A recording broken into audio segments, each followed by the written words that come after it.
Fluent Flow podcast. New videos every day. Let's learn English together.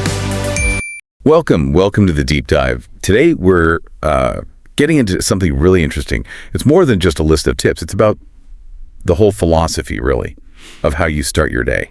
With intention, with peace. We're going to unpack a script called A Calm Morning Routine for Beginners.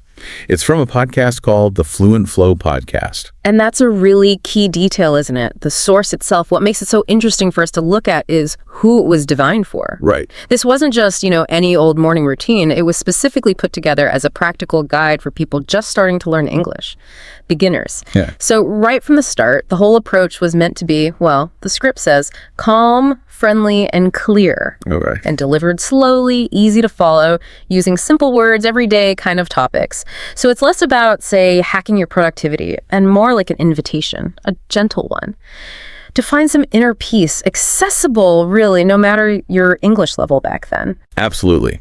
And so our mission today for this deep dive is to look past just the steps themselves. Like, what are the core ideas behind this routine? Yeah, the foundations. Exactly. What are the broader implications? How does this stuff contribute to just feeling better day to day? Sure, but maybe even how it helps with tricky things like learning a language or really any new skill you're trying to pick up. So for you listening right now, have you ever really stopped to think about those first few moments? How important they are? Could something that sounds so simple, a calm morning routine, actually set the tone for, well, everything else? That's a huge question to sit with, isn't it? Because I think many of us, and I definitely include myself sometimes, we sort of react to the morning. Oh, definitely. Hit snooze. Right, until the absolute last second, and then bam, you're thrown into alerts, emails, demands. It's a whirlwind. Yeah. But what's really different about the approach in this group right from the get-go is this focus on intentionality. It's pushing for a deliberate start, a proactive one. And that choice, that conscious decision to shape those early hours, even with these little habits, it can really change your mindset, your emotional state, your effectiveness all day. It means even big tasks like learning a language or maybe a big presentation you have, or even a difficult conversation, they can feel a bit more manageable, less scary, because you've already built this little foundation of calm, of control. Okay, let's pull back the curtain. Starting with the first section, which the routine calls the gentle awakening, wake up slowly. I love that phrase. It is nice. It really goes against that common thing of just, launching yourself out of bed the second the alarm goes off, that jolt. Yeah, the scramble.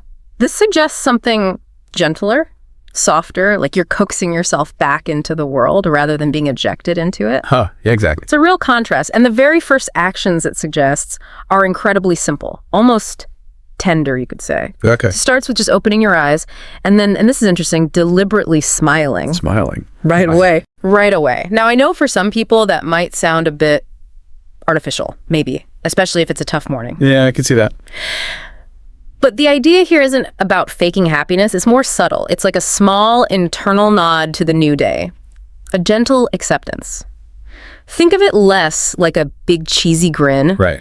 and more just a soft little lift at the corners of your mouth. It actually signals something to your brain, like, okay, we're here. It's all right. That tiny muscle movement can genuinely give positive feedback, influence your mood. Okay.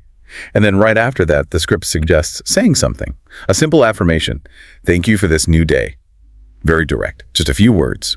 But there's real power packed into that small sentence, as the script calls it. If you look at it psychologically, even neurologically, saying something grateful right when you wake up, it can have a pretty profound effect. Oh, so? Well, when you consciously practice gratitude, you're actually engaging specific circuits in your brain. Areas like the prefrontal cortex, that's your decision-making hub, and the insula, which is involved in emotions.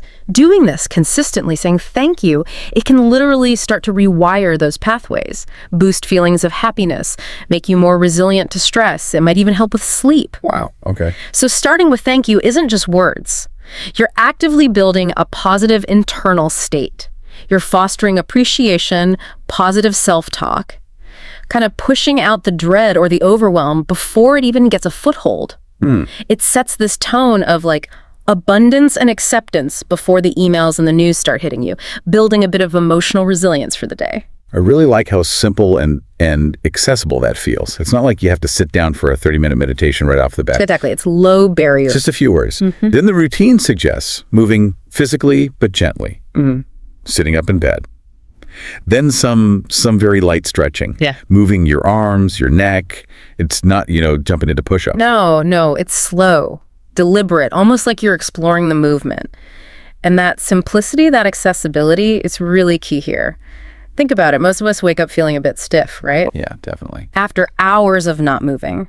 Just leaping out of bed can be jarring, maybe even a bit painful sometimes. True. So gentle stretching, even just moving your arms and neck like the script says, it does a few things. Physiologically, it gets the blood flowing gently, wakes up the muscles, encourages synovial fluid in your joints, lubrication. Oh, okay. It's also signaling to your nervous system like, hey, we're moving, but it's okay, it's gradual. No shock to the system like rushing causes. It's about easing in, preparing the body without demanding too much too soon. A little moment of tuning into yourself. And then something I personally really like in this routine, deep breathing exercises. The script actually says, breathe in and out with pauses. And even says, try it with me. Yeah, that's great. Which really shows how practical and interactive that original podcast, the Fluent Flow one must have been, feels less like instructions, more like a guided moment. It does. And, why is this small habit so important for a calm morning?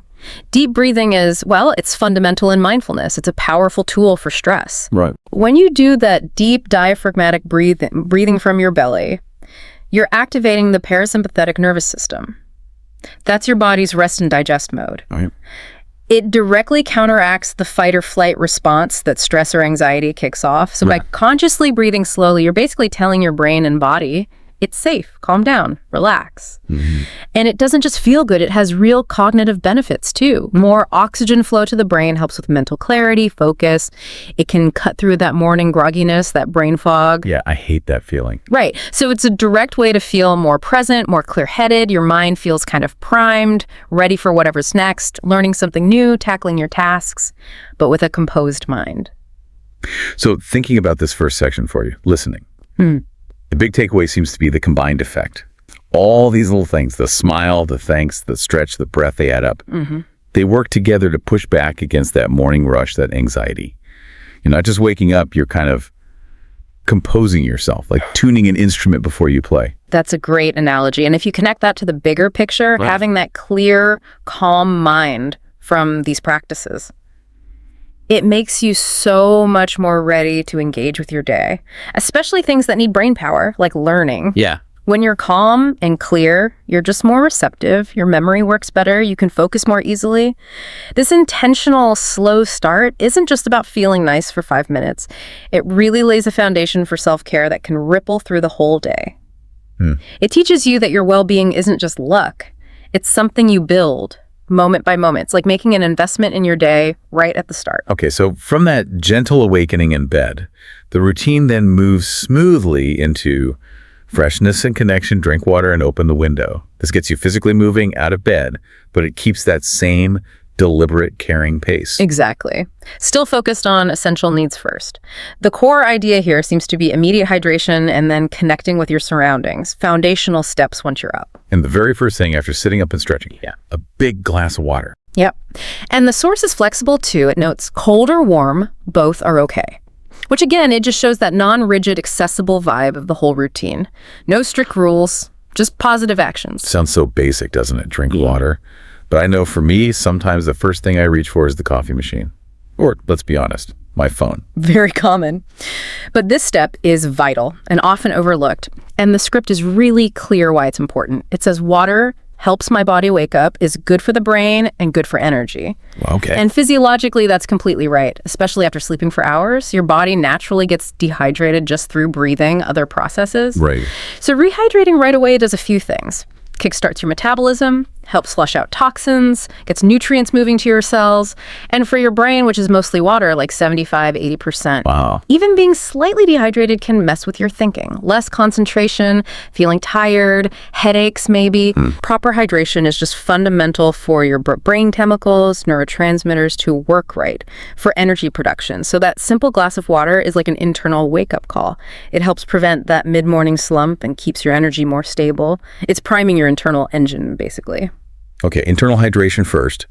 Then the routine shifts outwards, connecting with the world by opening the window, letting fresh air in. And the script really tries to paint a picture here. It mentions hearing birds, feeling the morning air on my skin, describes it as soft and quiet.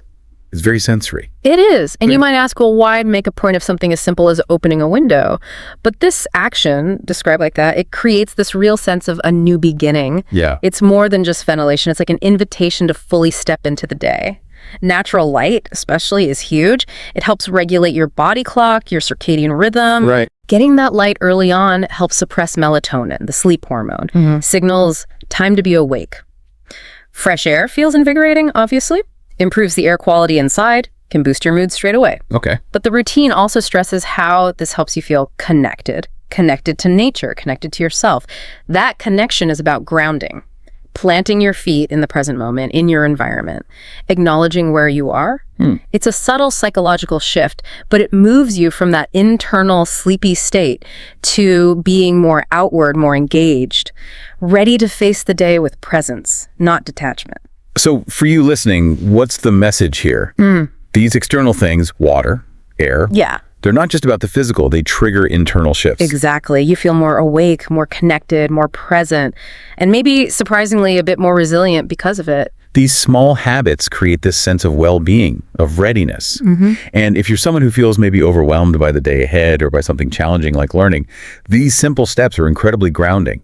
Yeah, they're low effort, high reward, really. Minimal effort, but you get these immediate benefits. Sets a tone of calm readiness, not frantic reaction. It's about banking those small wins right at the start, building momentum, building confidence. It's like laying down the first few bricks for a less chaotic day. Which leads us really nicely into the next part, mindful engagement, a calm activity. And this introduces something I think is so critical for modern life, basically. Prioritizing one single, calm, deliberate activity before you dive into the digital world. It's like a conscious stand against the endless scroll. This is where the routine really plants its flag, doesn't it? The instruction's super clear. Just one calm activity. And it emphasizes strongly, don't check my phone. I don't check emails. For so many people today, it's radical. It goes against the grain. Almost countercultural. It really does. I mean, that's probably the hardest one for a lot of people. Our phones are practically glued to our hands. That urge to check notifications, news, social media, it's almost automatic when you wake up. And that's precisely why this discipline, this boundary is so important. By delaying that digital hit, you're actively guarding your most precious resource, your mental space. Think about it. Checking your phone first thing just floods your brain. Information, alerts, other people's demands, emails, posts, headlines, all fighting for your attention. Yeah, it's a lot. It often triggers a stress response, releases cortisol, and it immediately pulls you into reacting to things before you've even had a chance to, center yourself. Right. So setting this boundary first thing lets you choose your mental and emotional state for the day instead of letting algorithms or other people dictate it. It builds self-control, intentionality. You're deciding what gets your focus, not your phone. Okay, so what calm activity does it suggest? The main one is writing in a journal. Specifically, writing down 3 things I feel today and 3 things I'm thankful for. Yeah. And it gives these lovely, simple examples like, I feel peaceful, I feel sleepy, I feel ready, or for gratitude, I'm thankful for my bed, thankful for this quiet time, thankful for my health. It feels very doable, not intimidating at all. Totally. And connecting this to the bigger picture, journaling like this, especially with those prompts, it has huge benefits. Emotional processing, practicing gratitude, becoming more self-aware. It gives you that dedicated space to just check in with yourself. How am I feeling? What's going on inside? Before the outside world rushes in. And expressing gratitude, like we touched on earlier, the psychological benefits are really well documented. Better mood, less depression, more life satisfaction. Because you're focusing on what you have. Right. But what's really clever here, especially considering the original podcast audience, the English learners, is the specific instruction. You can write in English, even if it's just simple words. Oh. This directly links that calm, reflective self-care activity to language learning itself. For a beginner, it makes practicing English feel less like a chore, less like study, and more like a natural, gentle part of this intentional morning. That's brilliant. Yeah, takes the pressure off, makes it sustainable, enjoyable even. It's such a smart way to weave it in without adding another to-do. The routine also suggests alternatives, right? It knows journaling isn't for everyone. Listening to soft music, reading one page of a book, or just sitting in silence. That flexibility is key again. It really emphasizes personal choice. And that raises the question, why do any of these calm activities work? What's the common thread? Yeah. It's that focus on intention and quiet, uninterrupted reflection before the outside demands start. Whether you're engaging with calm sound or reading something physical or just being with your own thoughts, it's about nurturing your inner world first. Right. It's a gentle, self-directed transition, a moment of quiet connection with yourself. This kind of focused, non-digital time can actually help activate parts of your brain linked to creativity, self-reflection, even problem solving. It's basically an act of self-kindness, preparing your mind to engage with the day on your terms, not just reacting. It's like topping up your mental energy reserves before you start spending them. So for you listening, this section really drives home how important it is to set those boundaries with tech first thing. It's not just about less screen time. It's about actively protecting your focus, your calm. Claiming the morning for yourself. Absolutely. And that protected mental space is gold. These activities aren't just time fillers. They're actively building self-love, self-care, helping you, as the script puts it so nicely, begin the day with love. And by doing these simple, consistent things, you're not just building a self-nurturing habit. You're also laying the groundwork for building bigger habits, bigger skills later on, like language fluency or anything complex.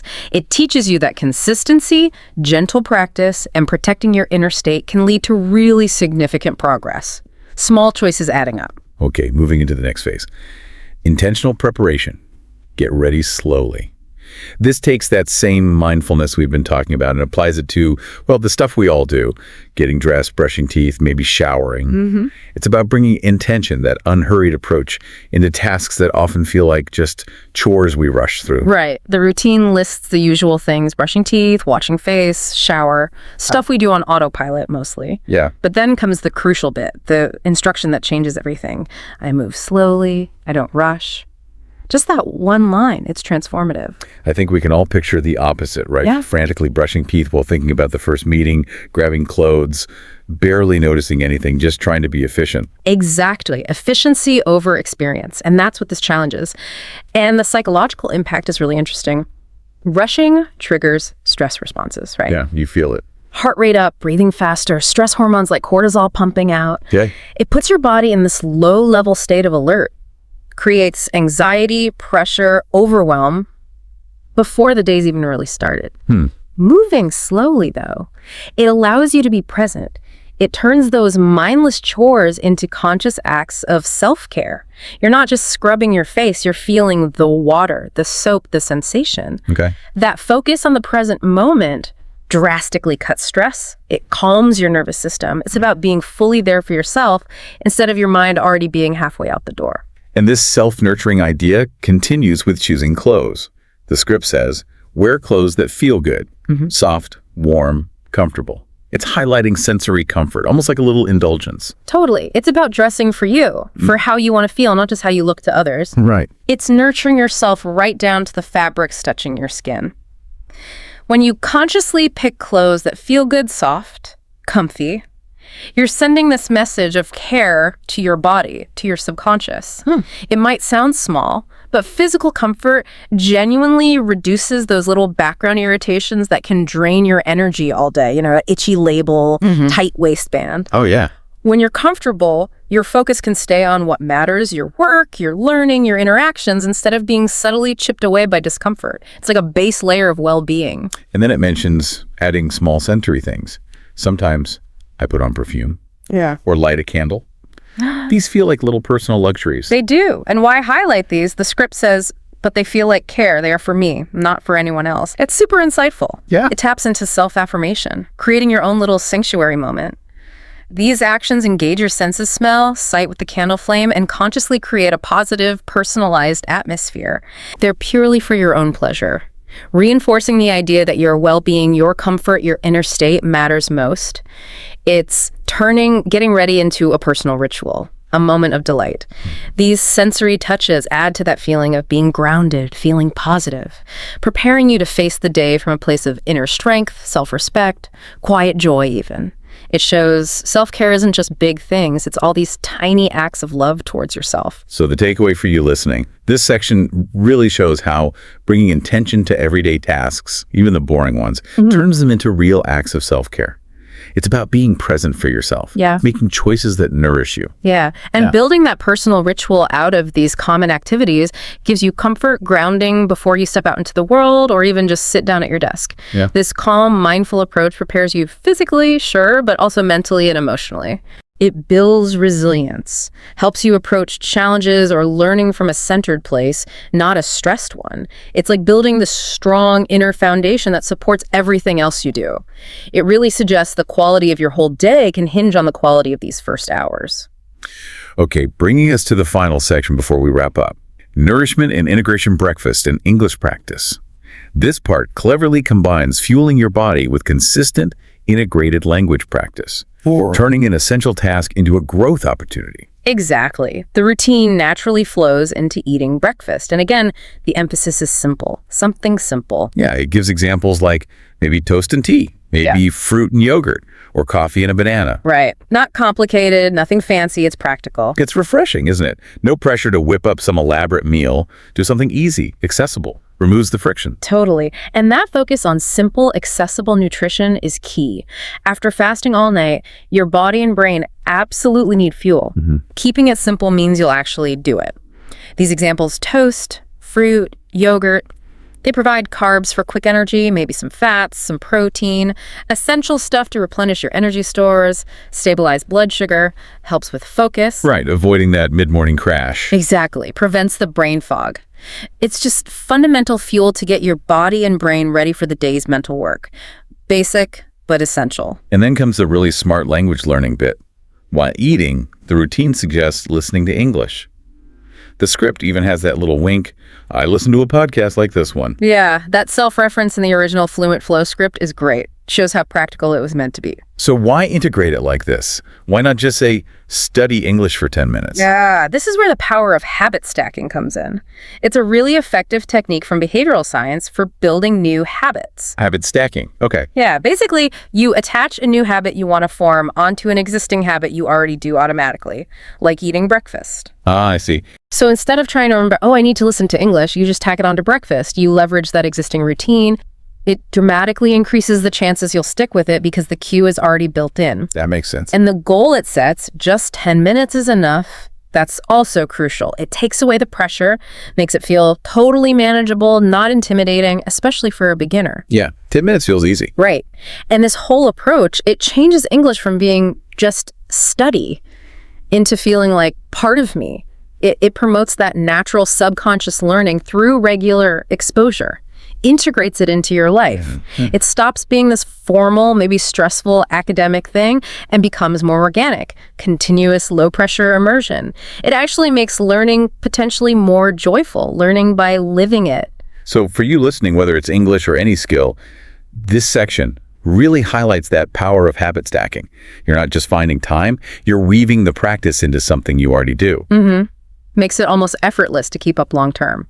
Less decision fatigue. More consistency. And connecting that to the bigger picture.